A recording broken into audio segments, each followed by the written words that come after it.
Social media அப்படிங்கிறது நம்ம லைஃப்பில் தவிர்க்க முடியாத ஒரு விஷயம். அன்றாட டே டு டே லைஃப்பில் கம்யூனிகேஷன் பண்ணுறதுக்கு யூஸ் பண்ணுற அந்த வாட்ஸ்அப்பே சோஷியல் மீடியா கண்ட்ரோலில் தான் வருது. அதில் இந்த ஸ்டேட்டஸ் அப்படிங்கிற ஒரு விஷயம் இருக்கும் வாட்ஸ்அப்பில்.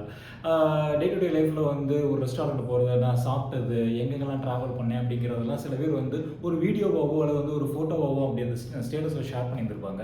இதெல்லாம் எதுக்காக பண்ணுறது அப்படின்னா, I want to B get noticed அப்படிங்கிறதுக்காக இதெல்லாம் பண்ணுறது.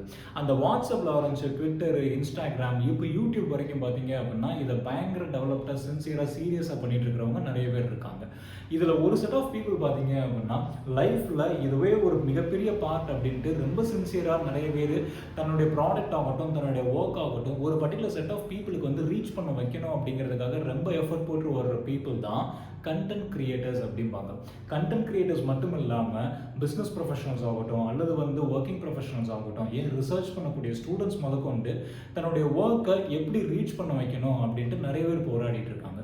அப்படி நம்ம ஒர்க்கை வந்து அல்லது நம்மளுடைய ப்ராடக்டை ரீச் பண்ணும்போது என்னென்னலாம் நம்ம தப்பு பண்ணுறோம், எங்கெங்கெல்லாம் மிஸ்டேக் பண்ணுறோம், எதெல்லாம் பண்ணோம் அப்படின்னா நம்மளுடைய ப்ராடக்ட் ஆகட்டும், நம்மளுடைய ஒர்க் ஆகட்டும் எப்படி அந்த டார்கெட்டட் ஆடியன்ஸ்க்கு ரீச் பண்ண வைக்க முடியும் அப்படிங்கிறத ஒரு புக்காகவே எழுதி வெளியிட்டிருக்காரு ஆஸ்டன் கிளியான் அப்படிங்கிறவர். அவருடைய புக் தான் ஷோ யோர் ஒர்க் அப்படிங்கிற இந்த புக்கு. இந்த புக்கில் பார்த்தீங்க அப்படின்னா whether you're in a content creating field ஆகட்டும், இல்லை கிரியேட்டிவ் ஃபீல்டு, எந்த ஒரு even if you're architect or business field எதில் இருந்தாலும் சரி, இந்த ஒர்க்கை எப்படி ரீச் பண்ண வைக்கலாம் அப்படிங்கிறதுக்கு நிறைய ட்ரிக்ஸ் அண்ட் மெத்தட்ஸ் வந்து சொல்லியிருக்காரு. என்ன சொல்லியிருக்காரு அப்படிங்கிறத பார்த்துடலாமா?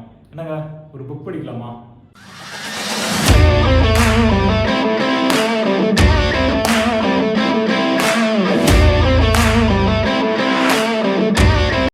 Be good as if the people can't ignore your work அப்படின்னு ஒரு விஷயம் இருக்குது. உன்னுடைய ஒர்க் ஆகட்டும் அல்லது உன்னுடைய ப்ராடக்ட் ஆகட்டும், உன்னுடைய பர்டிகுலர் செட் ஆஃப் ஆடியன்ஸ் வந்து இக்னோரே பண்ண முடியாத அளவுக்கு உன் ஒர்க் வந்து அவ்வளோ குட்டாக இருக்கணும், அவ்வளோ செம்மையாக இருக்கணும் அப்படிங்கிறாங்க. அப்போ ஆட்டோமேட்டிக்காக உன் ஒர்க் வந்து அல்லது உன் ப்ராடக்ட் வந்து அவ்வளோ குட்டாக இருந்துச்சு அப்படின்னா அவங்களே உன்னை ரீச் பண்ணிடுவாங்கல்ல, நீ அவங்கள போய் ரீச் பண்ணணும் அப்படிங்கிற அவசியம் இல்லைல்ல. ஸோ அந்த லெவலுக்கு உன்னுடைய ஒர்க் இருக்கணும் அப்படின்னா நீ ஃபஸ்ட்டு பண்ண வேண்டிய வேலை you need to showcase your work அப்படிங்கிறது தான். ஸோ ஷோகேஸ் யுவர் ஒர்க் அப்படிங்கும்போது இதில் முதல் விஷயம், நான் பர்ஃபெக்டாக இருந்தால் மட்டும்தான் நான் ஒர்க்கை ஷோகேஸ் பண்ண முடியும் அப்படிங்கிற அந்த மைண்ட் செட்டை வந்து எடுத்து you know need to be a genius.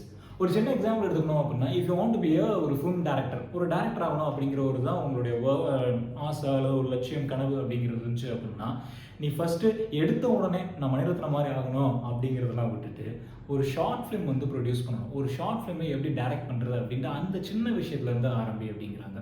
இப்போ ஒரு ஷார்ட் ஃபிலிம் எடுக்கணும் அப்படின்னா ஃபஸ்ட்டு எனக்கு வீடியோ வந்து பர்ஃபெக்டாக எடுக்க தெரியணும் அப்படிங்கிற அந்த கான்செப்டையும் நீ விட்டுட்டு என்ன பண்ணுற அப்படின்னா ஒரு சின்ன வீடியோஸ்லாம் எடுத்து பழகு அப்படிங்கிறாரு. இப்போ ஏன் அப்படின்னா if you don't use it you can't find the opportunity. ஒரு வீடியோஸ் நீ எடுக்க பழகினா மட்டும்தான் ஒரு சின்னதாக ஒரு 5 minutes வீடியோ வந்து உன்னால் ஃபுல் ஃப்ளெஜ்டாக எடுக்க முடியும். ஒரு 5 minutes வீடியோ நீ ஃபுல் ஃப்ளெஜ்டாக எடுக்க முடிஞ்சால் மட்டும்தான் ஒரு 30 minutes அல்லது 20 minutes உன்னோட ஷார்ட் ஃபிலிமை வந்து நீ பர்ஃபெக்டாக ஒரு கான்ஃபிடென்ஸாக நீ எடுக்க ஆரம்ப அப்படிங்கிறது தான். ஸோ ஒரு ஜீனியஸாக இருந்தால் மட்டும்தான் இந்த இதெல்லாம் ஒரு நல்ல ஒரு பர்ஃபெக்டாக இருந்தால் மட்டும்தான் என்னால் அந்த ஒர்க்கை வந்து ஷோகேஸ் பண்ணணும் அப்படிங்கிற அந்த மைண்ட் செட்டை விட்டுட்டு ஈவன் இஃப் யூ ஆர் ஒரு கம்யூனிட்டி பேஸில் வந்து நார்மலாக ஒரு அமெச்சூர் லெவலில் இருக்க அப்படின்னாலே ஆக சிறந்தது சூப்பராக அந்த ஒர்க்கை வந்து ஷோகேஸ் பண்ண அப்படிங்கிறாங்க. ஆமெச்சூராக இருக்கிறதுல வந்து மிகப்பெரிய ஒரு அட்வான்டேஜ் என்ன அப்படின்னா ரிஸ்க் எடுக்கிறதுக்கு பயப்படவே மாட்டோம். இப்போ ஒரு ஃபஸ்ட்டு நான் ஒரு ஷார்ட் ஃபிலிம் டேரக்டராக இருக்கோம் அப்படின்னா ஷார்ட் ஃபிலிம் டேரக்டர்ஸோட ஃபஸ்ட் அண்ட் ஃபோர்மோஸ்ட் ஸ்டெப் எப்படி இருக்கும் அப்படின்னா எந்த ஒரு கண்டென்ட் எந்த ஒரு ஐடியாவையும் படத்தை ப்ரொடியூஸ் பண்ணலாம் அப்படிங்கிறத அவங்க யோசிப்பாங்க. இந்த ஐடியாவை எப்படி ப்ரொடியூஸ் பண்ணலாம், இந்த கான்செப்ட் எப்படி ப்ரொடியூஸ் பண்ணலாம், இந்த கான்செப்ட் எப்படி மக்களுக்கு ரீச் பண்ணுற மாதிரி வைக்கிறது. So amateur will never ever hesitate to take any risk. எந்த ஒரு ஐடியாவையும் புதுசாக அப்ரோச் பண்ணணும் அப்படிங்கிறது மட்டும்தான் அவங்களுடைய இதாக இருக்கும். ரொம்ப ஒரு இன்ட்ரெஸ்டிங்கான ஒரு ரோலாக இருக்கும் ஆமெச்சூருக்கு. நிறைய பேர் பார்த்தீங்க அப்படின்னா மிகப்பெரிய ஒரு எக்ஸ்பீரியன்ஸ்டு பர்சன்ஸ் முதற்கொண்டு டாப் மோஸ்ட் பர்சன்ஸ் முதற்கொண்டு அவங்கள்ட்ட கேட்கும் போது நீங்கள் புதுசாக இப்போ ட்ரை பண்ணணும் அப்படின்னா என்னவா இருக்கணும்னு நீங்கள் ஆசைப்படுறீங்க அப்படின்னா ஐ வாண்ட் டு பி ஆமெச்சூர் அப்படிங்கிறது தான் அவங்க சொன்ன ஒரே ஒரு பதில். இன்னொன்று வந்து ஒரு கோல் வந்து ஒரு டேரக்டர் ஆகணும் அப்படிங்கிறது ஒரு கோலாக இருக்குது அப்படிங்கும்போது never ever think about the final product, think about the process அப்படிங்கிறாரு. So focus on your process, focus on your journey rather than focus on the destination அப்படிங்கிறது தான் அது. இப்போ வந்து ஒரு அதே டைரக்ஷன் அப்படிங்கிறது எடுத்துக்குவேன். ஒரு ஷார்ட் ஃபிலிம் நீங்கள் எடுக்கிற அப்படிங்கும்போது அந்த ஃபைனல் ப்ராடக்டில் தான் ஃபோக்கஸ் பண்ணிகிட்டே இருந்த அப்படின்னா ஆரம்பத்துலேருந்து ஒரு கேஸ்டிங்லேருந்து ஸ்க்ரீன் பிளேலேருந்து எடிட்டோரியல்லேருந்து எல்லாத்தையுமே வந்து நீ ஃபுல் ஃப்ளெஜ்டாக ஃபோக்கஸ் பண்ணி கான்சன்ட்ரேட் பண்ணால் மட்டும்தான் அந்த ஃபைனல் அவுட்கம் வந்து உனக்கு கிடைக்கும். இதை நீ ஃபோக்கஸ் பண்ணாமல் இருந்தா அப்படின்னா அந்த அவுட்கம் கிடைக்கிறது ரொம்ப கஷ்டம் தான். ஸோ அப்போ இந்த அவுட்கம், இந்த ஃபோக்கஸை ஃபுல்லாக ஷேர் பண்ண ஆரம்பி அப்படிங்கிறாங்க. வெதர் இட் கேன் பி எ வீடியோவாக இருக்கலாம், அல்லது ஃபோட்டோஸாக இருக்கலாம், அல்லது ஒரு பின்போர்டாக இருக்கலாம், அல்லது நீ ரைட்டப் பண்ண ஸ்டோரி லைன்ஸாக இருக்கலாம். எதுவாக இருந்தாலும் அதை ஷேர் பண்ணிக்கிட்டே இருக்கும் ஆடியன்ஸ், செட் ஆஃப் ஆடியன்ஸுக்கு. இன்னொன்று ஃபோர்மோஸ்ட் திங் என்ன அப்படின்னா, டெய்லியும் சில விஷயங்கள், ஏதாச்சும் ஒரு விஷயத்தை டெய்லி நீ ஒர்க் பண்ணிகிட்டே இருப்பல. இப்போ இன்னைக்கு நீ ஒரு வீடியோ நீ எடுக்கிற அப்படின்னா அந்த வீடியோ ஷேர் பண்ண ஆரம்பி. இது மாதிரி ஒவ்வொரு வீடியோவும் ஷேர் பண்ண ஆரம்பி அப்படிங்கிறது தான். ஃபார் எக்ஸாம்பிள் வந்து ஒரு சின்ன கான்செப்ட் யோசிங்களேன். இன்னைக்கு நான் ஒரு விஷயத்த, ஒரு ஐடியாவை நான் வந்து ஷேர் பண்ண ஆரம்பிக்கிறேன் அப்படின்னா, ஒரு மாதம் முடிச்சு நான் பார்க்கும்போது கிட்டத்தட்ட ஒரு 30 ஐடியா வந்து நிற்கும்ல. அதுக்கப்புறம் ஒரு வருஷம் கழிச்சு நம்ம பார்க்கும்போது கிட்டத்தட்ட 365 ஐடியாவாக இருக்கும். இல்லை ஒரு ஐடியா தான் நீ ஃபோக்கஸ் பண்ணிட்டு இருக்க அப்படின்னா 365 பிட்ஸ் அண்ட் பீசஸ் ஆஃப் ஐடியாஸாக சேர்ந்து ஒரு ஐடியாவாக இருந்துச்சு அப்படின்னா அதுவே ஒரு ஃபில்ம் மாதிரி தானே. ஸோ மவுண்ட் எவரெஸ்ட்டை நீ போய் தொடணும் அப்படின்னா ஃபஸ்ட்டு நீ கால் எடுத்து வைக்கணும். ஃபஸ்ட்டு அடி எடுத்து வச்சா மட்டும்தான் அந்த மவுண்ட் எவரெஸ்ட்டை தொட முடியும். ஸோ அந்த கான்செப்ட் தான் அவர் சொல்கிறது. So share your ideas regularly and don't have to be a genius and think about the process, not about the product அப்படிங்கிறாரு. இன்னொரு விஷயம் இந்த புக்கில் சூப்பராக மென்ஷன் பண்ணியிருக்காரு. என்ன பண்ணியிருக்காரு அப்படின்னா, கொலாபரேஷன். கொலாபரேஷன் அப்படிங்கிறது மிகப்பெரிய ஒரு அட்வான்டேஜ், செம்ம பெனிஃபிட்டான ஒரு விஷயம். ஃபார் எக்ஸாம்பிள் வந்து நம்ம என்ன போர்ட்ஃபோலியோ, நம்ம என்ன வேர்ட்டிக்கலில் இருக்கோமோ அதே போர்ட்ஃபோலியோ, அதே வேர்ட்டிக்கலில் ஒர்க் பண்ணுற இன்னொரு பர்சனையும் சேர்ந்து கொலாபரேட் பண்ணி நம்ம ஒரு ஐடியாவையோ அல்லது ஒர்க்கையோ நம்ம ஒர்க் அவுட் பண்ணுறோம் அப்படிங்கும்போது அது இன்னும் நிறையா ரீச் ஆகிறதுக்கு உண்டான சான்சஸ் வந்து ஜாஸ்தி இருக்குது அப்படிங்கிறாங்க. இப்போ ரீசெண்டாக நீங்கள் நோட்டீஸ் பண்ணீங்க அப்படின்னா, அந்த இன்ஸ்டாகிராம்லாம் நோட்டீஸ் பண்ணீங்க அப்படின்னா 2 கண்டென்ட் கிரியேட்டர்ஸ் சேர்ந்து கொலாபரேட் பண்ணி சில ஒர்க்ஸ்லாம் பண்ணியிருப்பாங்க. இப்போ ஒரு கப்புள் வந்து ஒர்க் அவுட் பண்ணிட்டு இருக்காங்க அப்படிங்கும்போது இன்னொரு கப்பலும் சேர்ந்து ஒர்க் அவுட் பண்ணுறது, ஒரு கண்டென்ட் கிரியேஷன் அல்லது வந்து ஏதாச்சும் ஒரு வெளி இடத்துல போகும்போது 2 கப்புள்ஸ் சேர்ந்து 2 கண்டென்ட் கிரியேட்டர்ஸ் சேர்ந்து அந்த விஷயங்கள்லாம் பண்ணியிருப்பாங்க. இப்போ ஒரு ஜிம்னே எக்ஸாம்பிள் எடுத்துக்கங்களேன். ஒரு ஜிம்மில் வந்து ஒருத்தவர் வந்து தன்னுடைய ஒர்க்கை வந்து ஷோகேஸ் பண்ணிக்கிட்டே இருக்காரு அப்படிங்கும்போது இன்னொருத்தர் அவருடைய ஒர்க்கை இப்போ தான் ஸ்டார்ட் பண்ண போகிறாரு, அவருடைய ஒர்க்கை வந்து ஷோகேஸ் பண்ணுறாரு அப்படிங்கும்போது இவங்க 2 பேரும் சேர்ந்து கொலாபரேட் பண்ணி ஒர்க் பண்ணுறது. இந்த 2 கொலாபரேஷனில் வந்து ஒரு மிகப்பெரிய அட்வான்டேஜ் என்ன இருக்குது அப்படின்னா, என்னுடைய ஆடியன்ஸை மட்டும் நான் ரீச் பண்ணாமல் அவங்களுடைய ஆடியன்ஸையும் நான் ரீச் பண்ணுறேன். இதுதான் மிகப்பெரிய ஒரு அட்வான்டேஜ் இந்த கொலாபரேஷன். இந்த கொலாபரேஷன் பண்ணும்போது ஒரு சின்ன ஒரு கொஷின் வரும். ஃபார் எக்ஸாம்பிள் வந்து இப்போ நம்ம அமெச்சூர் லெவலில் இருக்கோம், நம்ம கொலாபரேட் பண்ணக்கூடிய ஒரு பர்சன் வந்து கொஞ்சம் எக்ஸ்பீரியன்ஸ்டான ஒரு பர்சனாக இருக்காரு. இப்போ அவரும் நானும் சேர்ந்து வந்து ஒர்க் அவுட் பண்ணும்போது, ஏதோ ஒரு வீடியோவே எடுத்துக்கங்களேன், ஒரு ஷார்ட் ஃபிலிமே எடுத்துக்கங்களேன், ஒர்க் அவுட் பண்ணும்போது அவரோட ட்ரேட் சீக்ரெட் வந்து அவர் ரிலீஸ் பண்ணுறதுக்கான சான்சஸ் இருக்குல்ல அப்படின்ட்டு ஒரு கொஷின் வரும். அப்போ அந்த ட்ரேட் சீக்ரெட் எடுத்து நான் ஒர்க் அவுட் பண்ண ஆரம்பிச்சிட்டேன் அப்படின்னா அது அவருக்கு பாதகமாகாதா, அவருக்கு அது வீக்னஸாக போயிடாதா அப்படின்னா கண்டிப்பாக போகாது அப்படிங்கிறாரு. ஏன் அப்படிங்கும்போது இவர் வந்து கிட்டத்தட்ட எக்ஸ்பீரியன்ஸ்டான பர்சனாக இருக்கும்போது கிட்டத்தட்ட 1 இயரோ அல்லது 2 இயரோ வந்து அதே ஃபீல்டில் ஒர்க் அவுட் பண்ணி நிறைய விஷயங்களை கற்றுருப்பாரு. நீ ஒரு வீடியோலையோ ஒரு ஷார்ட் ஃபிலிம்லையோ கண்டிப்பாக அந்த என்டையர் செக்மெண்ட்டையும் நீ கற்றுக்க முடியவே முடியாது. நீ அதுக்காக பல வருஷங்கள் ப்ராக்டிஸ் பண்ணால் மட்டும்தான் அந்த ட்ரேட் சீக்ரெட்டை நீ இம்ப்ளிமெண்ட் பண்ண முடியும் அப்படிங்கிறாங்க. ஸோ இன்னொன்று வந்து இதில் ரெண்டாவது விஷயம் என்ன அப்படின்னா, whenever the experienced பீப்புளுக்கு ஒரு மிகப்பெரிய அட்வான்டேஜ் என்ன அப்படின்னா, நல்லா நோட்டீஸ் பண்ணியிருப்பீங்க, சில பேர் பார்த்துருப்பீங்க, ஒரு ஸ்கில் இருக்குது அப்படிங்கும்போது அந்த ஸ்கில்லை நம்ம கற்றுக்கிட்டு அதை ப்ராக்டிஸ் பண்ணுறதுக்கு முன்னாடி அந்த ஸ்கில் செட்டையோ அல்லது அந்த ஸ்கில்லையோ ஒரு பர்சனுக்கு வந்து டீச் பண்ண முடியுது அப்படின்னா நம்மளுக்கு ஆட்டோமேட்டிக்காக அதோட நாலேஜ் கொஞ்சம் இன்க்ரீஸ் ஆகும் அப்படிம்பாங்க. So whenever you going to teach some skills to the another person அப்படிங்கும்போது உனக்கு அது ஒரு எக்ஸ்பீரியன்ஸாக கிடைக்கும். ஸோ இதுதான் அந்த எக்ஸ்பீரியன்ஸ்டு பர்சனுக்கு உண்டான அட்வான்டேஜ். ஏன் அவங்க ட்ரேட் சீக்ரெட் வந்து நம்மளுடைய ஒர்க்கில் காட்டுறாங்க அப்படிங்கும்போது அவங்களுக்கு இன்னும் மூலியமாக நிறைய கற்றுக்குவாங்க. ஏன்னா அந்த அமெச்சூர்லேருந்து நிறைய கற்றுக்க வேண்டிய விஷயங்கள் இருக்குது, அந்த எக்ஸ்பீரியன்ஸ்டு பர்சன்லேருந்து இந்த அமெச்சூருக்கும் கற்றுக்க வேண்டிய விஷயங்கள் இருக்குது. ஸோ இந்த கொலாபரேஷனில் கொடுக்கக்கூடிய மிகப்பெரிய அட்வான்டேஜ் இதுதான். நிறைய யூடியூப்ஸ் ஆகட்டும், இன்ஸ்டாகிராம்ஸ் ஆகட்டும், லிங்க்டின் ஆகட்டும், நிறைய பேர் பார்த்தீங்க அப்படின்னா இந்த கொலாபரேஷன் டூலை வச்சு பயங்கரமாக பெனிஃபிட் ஆயிருக்காங்க. இந்த கொலாபரேஷனுக்கு ஒரு முக்கியமான காரணம் என்ன அப்படின்னா கிரெடிட்ஸ் அப்படிங்கிறது. இப்போ இன்ஸ்டாகிராம்லாம் பார்த்தீங்க அப்படின்னா இப்போ ஒரு ஃபோட்டோகிராஃபி அப்படிங்கிறது எடுத்துங்களேன், ஃபோட்டோகிராஃபர்ஸ் பேஜ் நிறைய பேஜஸ் இருக்கும். அதில் பார்த்துக்கிட்டிங்க அப்படின்னா கீழே வந்து டிஸ்கிரிப்ஷனில் மாடல், ஃபோட்டோகிராஃபி யார், வீடியோ ஷூட் பண்ணது யார், வென்யூ எங்கே அப்படிங்கிற எல்லாத்தோட இன்ஸ்டா பேஜஸ் அவங்க நேம் ஃபுல்லாக மென்ஷன் பண்ணியிருந்திருப்பாங்க, டேக் பண்ணியிருப்பாங்க. ஸோ நீ ஆட்டோமேட்டிக்காக ஒரு ஒர்க் பண்ணுற அப்படிங்கும்போது அந்த ஒர்க்குக்காக பேக் சைடில் யார் யாரெல்லாம் உனக்கு சப்போர்ட் பண்ணுறாங்களோ அவங்களுக்கு ஃபுல்லாக கிரெடிட் கொடு அப்படிங்கிறாரு. இது நாட் ஓன்லி இன்ஸ்டா பேஜ் மட்டும் கிடையாது. இப்போ லிங்க்டின்லாம் பார்த்துக்கிட்டீங்க அப்படின்னா, இப்போ ஃபார் எக்ஸாம்பிள் வந்து ஒரு ஷேர் மார்க்கெட் பற்றி பேசுகிற ஒரு பர்சன் ஆகட்டும், அல்லது டிஜிட்டல் மார்க்கெட்டிங் பற்றி பேசுகிற ஒரு பர்சன் ஆகட்டும், அப்படி இல்லை அப்படின்னா ஒரு வீசா பற்றி பேசுகிற பர்சன் ஆகட்டும், அவங்க பேசும்போது பார்த்தீங்க அப்படின்னா அதில் அவங்களுடைய ஒர்க் அல்லது கண்டென்ட் அவங்க போடும்போது பார்த்தீங்க அப்படின்னா சோர்ஸ் அப்படின்னு கீழே போட்டிருப்பாங்க டிஸ்கிரிப்ஷனில் அல்லது கமெண்ட்டில். இந்த டேட்டா ஃபுல்லாக நான் இந்த சோர்ஸ்லேருந்து தான் எடுத்தேன், இந்த நியூஸ் கைட்லைன்ஸ்லேருந்து தான் எடுத்தேன் அப்படின்னு அந்த கிரெடிட் அங்கே ஆட்டோமேட்டிக்காக கொடுக்குறது. இந்த கிரெடிட்ஸ் நீ கொடுத்தா மட்டும்தான் ஆட்டோமேட்டிக்லி பீப்புளுக்கு வந்து உன் மேலே ஒரு கான்ஃபிடென்ட் வரும்.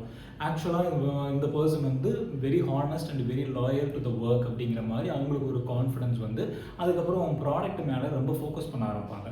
ஸோ இதுதான் வந்து ஆரம்பத்தில் இந்த ஃபர்ஸ்ட் லைன் சொன்னோம்ல, make sure your product is so good so that the people can't ignore your product or your work அப்படின்னாங்கல்ல.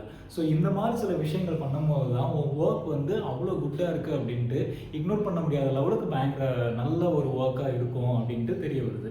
இன்னொன்று பார்த்தீங்க அப்படின்னா, இந்த கிரெடிட்ஸ் இதெல்லாம் கொடுக்கும்போது ஆட்டோமேட்டிக்காக பீப்புள் என்கேஜ்மெண்ட் அப்படிங்கிறது நடக்கும், ஆடியன்ஸ் என்கேஜ்மெண்ட் அப்படிம்பாங்க.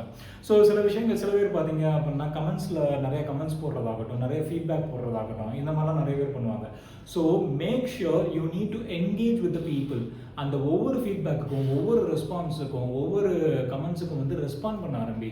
நீ ரெஸ்பாண்ட் பண்ணால் மட்டும்தான் அவங்களுக்கு ஒரு நல்ல ஃபீல் கிடைக்கும். என்ன மாதிரினா that you are not taking them for granted. உன்னோட ஆடியன்ஸை வந்து நீ ரொம்ப கிராண்டடாக எடுத்துக்காத மாதிரி ஒரு இருக்கும். இல்லை அவங்களுக்கு நீ எதுவுமே பண்ணாமல், அவங்களுக்கு எந்த ரெஸ்பான்ஸுமே பண்ணாமல், எந்த ஒரு கமெண்ட்ஸுக்குமே எந்த ஒரு இதுக்குமே நீ ரெஸ்பாண்ட் பண்ணாமல் இருந்த அப்படின்னா இது சிம்பிளி என்ன மாதிரி இருக்கும் அப்படின்னா, அவங்ககிட்ட இருந்து வரக்கூடிய சின்ன சின்ன ஐடியாஸை கொண்டு நீ எடுக்காமல் இருக்கிற அப்படிங்கிற ஒரு கான்செப்ட் தான். இன்னொன்று வந்து உன் ஆடியன்ஸை நீ ரொம்ப மதிக்க மாட்ற அப்படிங்கிற ஒரு கான்செப்ட் தான். உன் ஆடியன்ஸுக்கு நீ ரெஸ்பெக்ட் கொடுத்தா மட்டும்தான் உன்னுடைய ஆடியன்ஸ் உன்னுடைய ஒர்க்குக்கு ரெஸ்பெக்ட் கொடுக்க ஆரம்பிப்பாங்க. உன் ஆடியன்ஸை நீ ரெஸ்பெக்ட் பண்ணாமல் இருந்தால் அப்படின்னா உன் ஒர்க்குக்கு தேவையான ரெஸ்பெக்ட் கண்டிப்பாக கிடைக்கவே கிடைக்காது. If you want to be a writer you need to be a good reader அப்படின்பாங்கல்ல. ஸோ அந்த ஒரு கான்செப்ட் தான் இங்கே அப்ளை ஆகுது. ஏன்னா அப்படிங்கும் போது உன்னுடைய ஆடியன்ஸ்ட்டு நீ என்கேஜ் பண்ண அங்கேருந்து கிடைக்கக்கூடிய சின்ன சின்ன ஐடியாஸ் வந்து உனக்கு மிகப்பெரிய ஒரு பெனிஃபிட் ஆகிறதுக்கான ஆப்பர்ச்சுனிட்டி இருக்குது. இல்லை நான் ஆடியன்ஸ்லேருந்து எந்த ஒரு ஐடியாஸ் நான் எடுக்க மாட்டேன், என்னோட ஐடியாஸ் தான் ஒர்க் பண்ணுவேன் அப்படின்னா டெஃபினட்டாக உன் ஐடியாஸ் சில சமயம் ஒர்க் அவுட் ஆகும், பல சமயம் ஒர்க் அவுட் ஆகாமே போகிறதுக்கு சான்சஸ் நிறைய இருக்குது. இப்போ இந்த இடத்துல ஒரு கேள்வி வரும், நல்ல ஃபீட்பேக்கு நல்ல கமெண்ட் பண்ணால் நம்ம ஆட்டோமேட்டிக்காக ரெஸ்பாண்ட் பண்ணலாம், பட் நம்மளை ஹர்ட் பண்ணுற மாதிரியான சில ஃபீட்பேக்ஸ் வரது சான்சஸ் இருக்குது. வென்னவர் நிறைய பார்த்துருப்பீங்க, இந்த சோஷியல் மீடியாவில் தான் இருக்கிறவங்க, இந்த கண்டென்ட் கிரியேட்டர்ஸ்லாம் பார்த்தீங்க அப்படின்னா நிறைய பேர் இதை ஃபீல் பண்ணியிருந்திருப்பாங்க.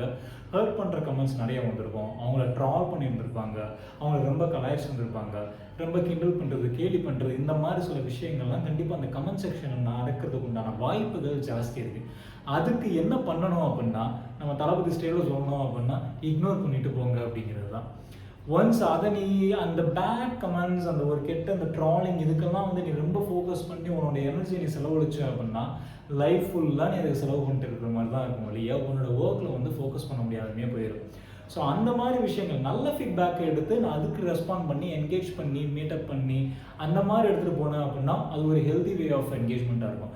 இந்த மாதிரியான ஹர்ட்ஃபுல்லான கமெண்ட்ஸ் அதுக்கு வந்து நீ இக்னோர் பண்ணிட்டு போகிறது தான் மிகப்பெரிய ஒரு நல்ல டெசிஷன் உனக்கு.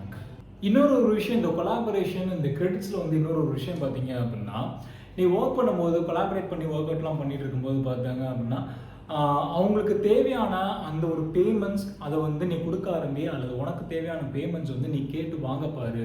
So never ever hesitate to ask for the payment அப்படிங்கிறாரு. அது ஒரு முக்கியமான ஒரு பாயிண்ட் தான் இங்கே. எப்படிங்க முடியும்போது இப்போ நிறைய பேர் சில பேர் எல்லாம் வந்து ஆக்சுவல் ஆகட்டும் அல்லது எக்ஸ்பீரியன்ஸ் பர்சன் ஆகட்டும் ஒரு கொலாபரேஷன் பண்ணி வருவோம், பரவாயில்ல பார்த்துக்கலாம் அப்படின்னு சொல்லிட்டு நம்ம கொஞ்சம் ஃப்ரீயாக விட்டுருவோம். Not in terms of monetary இல்லாமல் கூட வேற இன் டேர்ம்ஸ் ஆஃப் ஏதாச்சும் ஒரு அட்லீஸ்ட் ஒரு காஃபியாக கூட நீ இது பண்ணு. நீ அப்போ ஒரு எக்ஸ்பீரியன்ஸ்டு பர்சனோட கொலாபரேட் பண்ணோம் அப்படிங்கும்போது அட்லீஸ்ட் ஒரு காஃபி செஷன்லையோ அல்லது அந்த வெனியூவில் நீ இது பண்ணுற அந்த வெனியூவை டேக் பண்ணுற அப்படிங்கும்போது அந்த வெனியூட்ட இருந்து அட்லீஸ்ட் ஒரு காஃபி வாங்கி குடிச்சா அப்படிங்கிற மாதிரி, இல்லை ஒரு ரெஸ்டாரண்ட்டில் போய் சாப்பிட்ற அது வந்து ஒரு ஃபோட்டோகிராஃபி செஷன் எடுக்கிறாங்க அப்படிங்கும்போது அந்த ஃபோட்டோகிராஃபர்ஸோட கொலாபரேட் பண்ணுற அப்படிங்கும்போது இந்த தடவை நீங்கள் எனக்கு சப்போர்ட் பண்ணிருக்கீங்க, நெக்ஸ்ட் டைம் நான் உங்களுக்கு சப்போர்ட் பண்ணுறேன். இந்த ஒரு சப்போர்ட்டிவான ஒரு கம்யூனிட்டி ஆட்டோமேட்டிக்காக அவனை வளர்த்து விடும் அப்படிங்கிறாங்க. ஸோ இந்த பேமெண்ட்ஸ் வந்து மானிட்டரியாக தான் இருக்கணும் அப்படிங்கிற அவசியம் இல்லை, இந்த சப்போர்ட்டிங் சிஸ்டமாக கூட இருந்தால் கூட நல்லது தான் அப்படிங்கிறது தான்.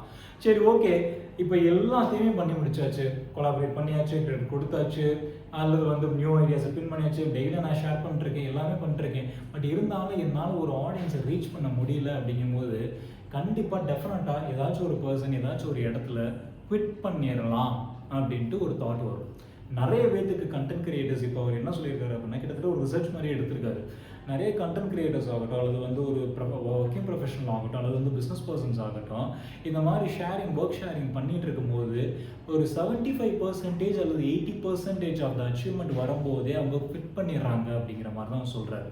அப்படி குவிட் பண்ணும்போது நம்ம கண்டிப்பாக தாட் பண்ண வேண்டிய நினைக்க வேண்டிய ஒரு விஷயம் என்ன அப்படின்னா, திருப்பியும் ஆரம்பிக்கிறதுக்கு தயங்காத அப்படிங்கிறாரு. So when you are planning to quit, அப்படி நீ முடிக்கணும் அப்படின்னு நீ நினச்சிட்ட அப்படின்னா தயவு செஞ்சு ஸ்க்ராட்ச் வந்து ஆரம்பிச்சிரு அப்படிங்கிறாரு.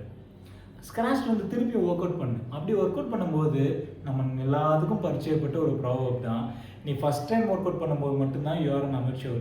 செகண்ட் டைம் குவிட் பண்ணிட்டு நீ திருப்பி ஸ்டார்ட் பண்ணுற அப்படின்னா you are not an amateur, you are an experienced person. ஏன்னா எங்கெங்கெல்லாம் நீ ஃபெயிலியர் ஆயிருக்க அப்படிங்கிற அந்த விஷயம் ஃபுல்லாக உனக்கு தெரியும்.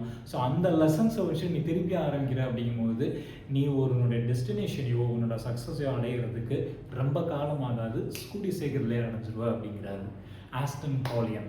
ஷோ யுவர் ஒர்க் அப்படிங்கிற இந்த புக்ஸ் தான் கிட்டத்தட்ட நிறைய டிப்ஸ், இந்த சொன்ன டிப்ஸ் ஃபுல்லாக நம்ம ஃபாலோ பண்ணோம் அப்படின்னா நம்மளுடைய சோஷியல் மீடியா ஆகட்டும், கண்டென்ட் கிரியேட்டர்ஸ் ஆகட்டும் பக்காவாக ஜொலிக்கிறதுக்குண்டான வாய்ப்புகள் இருக்குது அப்படின்ட்டு ஆஸ்டன் பண்ணி சொல்லியிருக்காரு.